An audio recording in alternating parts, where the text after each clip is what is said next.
জুলাই অভ্যুত্থানের পরে কিছু কিছু স্লোগান এত অশ্রব্য অশ্লীল যেটা শুনলে কানে হাত পাততে হয়।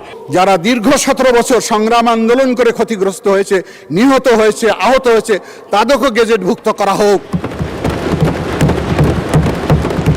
এখানে জুলাই যোদ্ধাদের সম্মানী দেওয়া হচ্ছে, ভাতা দেওয়া হচ্ছে, তাদের গেজেট করা হয়েছে, খুবই ভালো।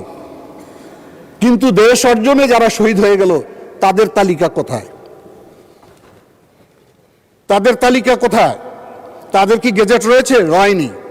আরেকটি বিষয় আমাকে কষ্ট দেয়, সেদিন এক মা আমার কাছে এসেছে, বলেছে এই 17 বছর লড়াইতে আমার ছেলে মিছিল করা অবস্থায় পুলিশের গুলিতে নিহত হয়ে গেল। জুলাই যোদ্ধা, তাদের তালিকা আপনারা করলেন, কিন্তু 17 বছরে যারা নিহত হয়ে গেল, শহীদ হয়ে গেল, তাদের তালিকা কোথায়? তাদের আত্মত্যাগের মূল্য যদি আমরা দিতে না পারি, কবরে গিয়ে আমাদের জন্য তারা সঠিক দোয়া করবে না।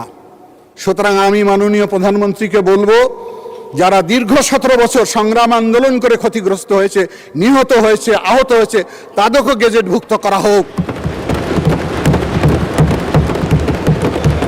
আমরা একটি বৈষম্য করবো তা হবে না। স্বাধীনতার যুদ্ধে 30 লক্ষ লোক আত্মাহুতি দিল, 2 লক্ষ মা বোনের ইজ্জত গেল, তাদের কোনো গেজেট নাই, তাদের কোনো আলোচনা নাই, তাদের নাম কোনো ইতিহাসে লেখা হয় না। বাংলাদেশের স্বাধীনতার জন্য যারা আত্মাহুতি দিয়েছে একটি দেশের জন্য, আর জুলাইতে হয়েছে একটি গণতান্ত্রিক আন্দোলন, দুটাকে তো একভাবে দেখার কোনো সুযোগ নেই। আমরা সেটাকেও সম্মান করি, কারণ ওই জুলাই আন্দোলনে আমরা যুক্ত ছিলাম। আমি আশা করি এই বৈষম্যগুলো, এই অসঙ্গতিগুলো আমাদেরকে দূর করতে হবে, তাহলে একটি সঠিক বাংলাদেশ, সুন্দর বাংলাদেশ, আগামীর বাংলাদেশ এবং সামনের বাংলাদেশ গঠন করা সম্ভব হবে।